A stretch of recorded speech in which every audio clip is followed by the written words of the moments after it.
We have clearance, Clarence. Roger, Roger. What's our vector, Victor? Enough is enough! I have had it with these monkey-fighting snakes on this Monday to Friday plane! Everybody strap in! Well, this Alaska Airlines plane had a panel blow out at 16,000 feet because of a plug door that was detaching. It could have been tragic if the two nearest seats to that door were occupied. 7 of the 178 seats on board were empty, and 2 of those empty seats were next to the missing door. Thank God. It's a remarkable twist of fate and of good luck. Tony, here's what Tony will run for you the situation on board, what it looked like. The emergency door. We're at the end of the plane, so the emergency door's right there. It was just a piece of the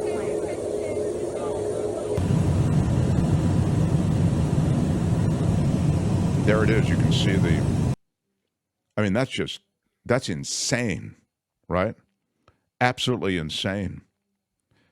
Toys, phones, and clothes were sucked into the night after the plug door, as it's called, departed the aircraft, causing instant decompression with 171 passengers aboard Flight 1282 on Friday night. Those people will always be getting free travel on Alaska, don't you think? I'm sorry, we have drink vouchers for all of you. But the fact that most people were still wearing their seatbelts just 10 minutes into the flight probably stopped them from following their possessions through the hole.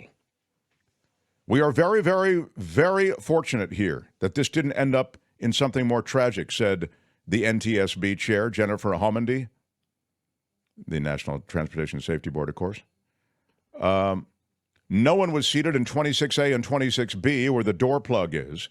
With that said, I imagine this was a pretty terrifying event. We don't often talk about psychological injury, but I'm sure that occurred here. How many lawsuits are going to be the result of this? Oh, my God.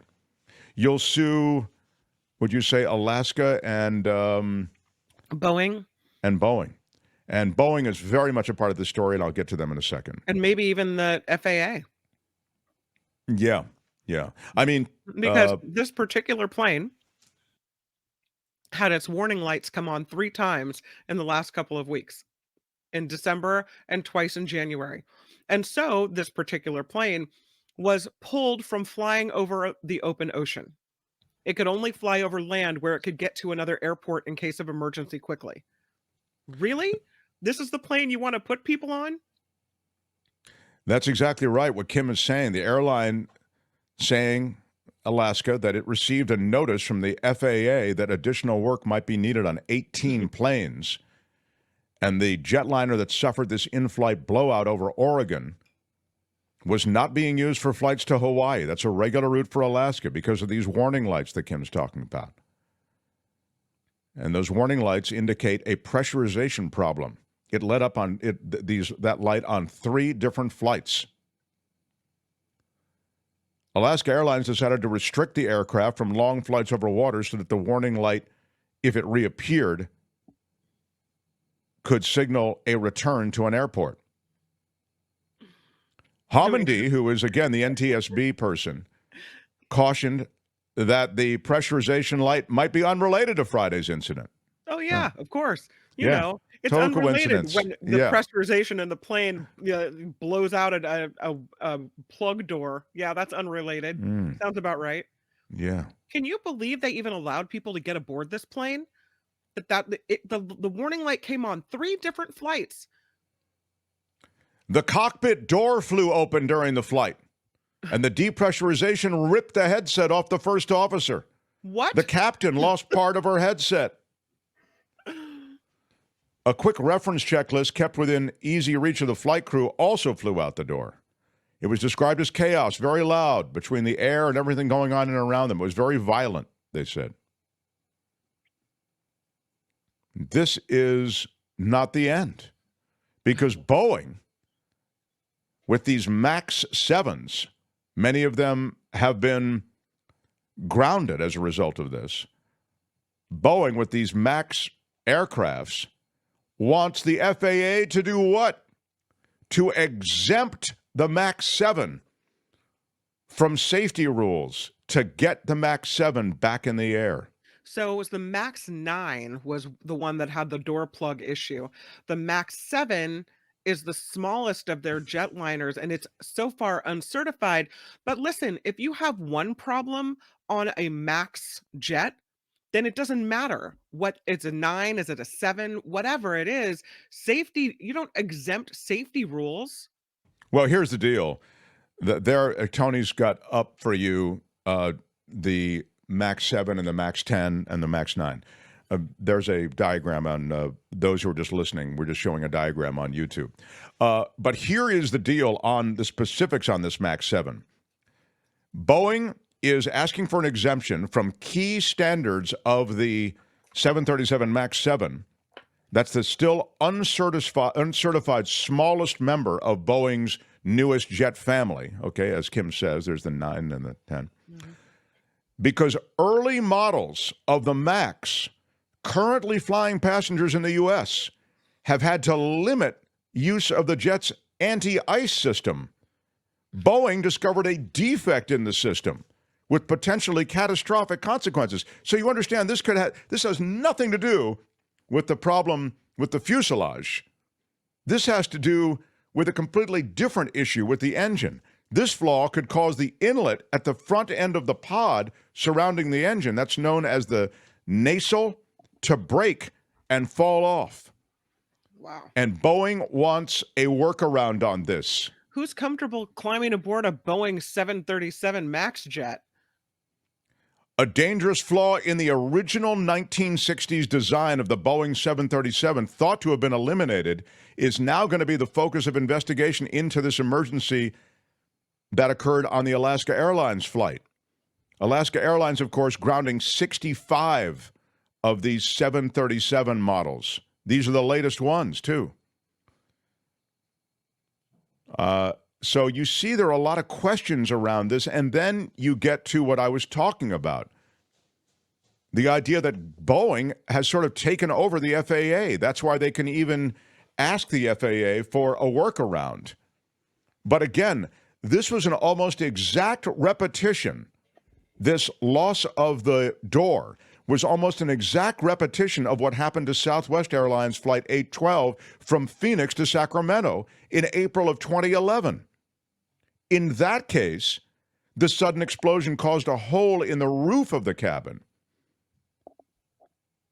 This is a big hole, 50 inches long, 9 inches wide. There it is. Tony's got a picture of it up for you. Calling in the emergency to air traffic controllers, the pilot said, "We lost the cabin." The flight diverted to the nearest airport, which is Yuma, Arizona. It touched down safely, but passengers remembered that they were terrified for their lives. In both cases, oxygen masks were automatically released so that passengers could get air until the jet reached lower altitudes, below 8,000 feet, where the pressure inside and outside is equalized. So you begin to see some of the design issues, the fuselage issues, the structural failures that are beginning to affect this company's aircraft, I should say. There is a trail of similar structural failures in the fuselage of 737 designed in the 1960s. Airplanes, all very scary. Perhaps the most visually stunning example was a 737 flown by Aloha Airlines in 1988. Mm-hmm. A huge chunk of that cabin's wall and ceiling blew out, and passengers were left fully exposed.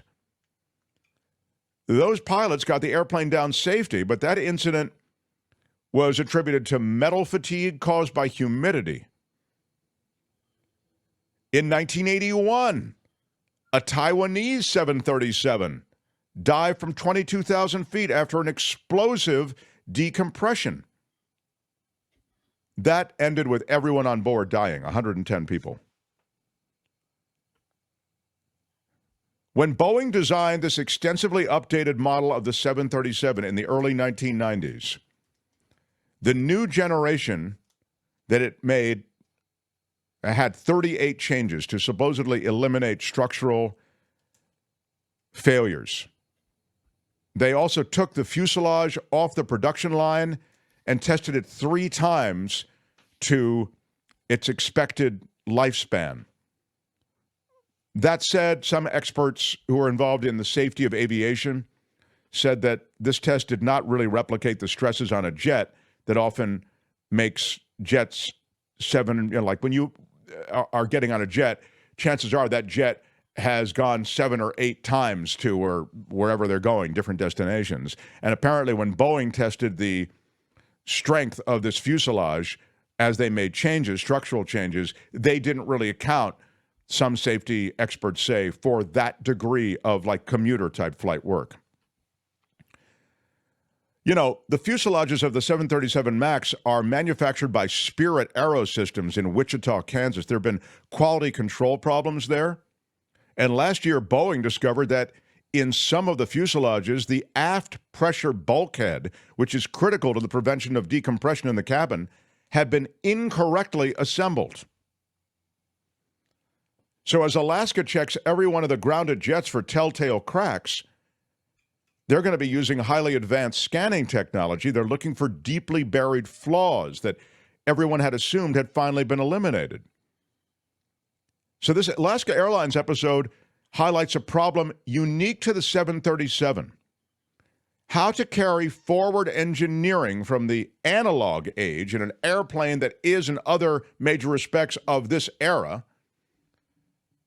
when avionics and other things related to aviation have been vastly transformed and have created more efficient and more powerful engines. Essentially, you're slapping old school technology with new school technology and hoping it survives.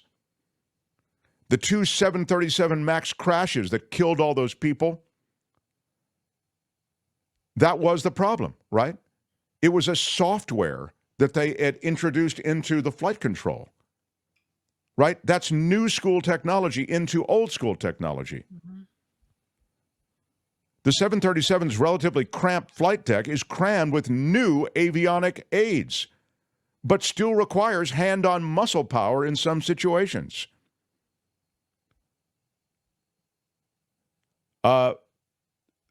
That's as good a drill down as I've seen on this.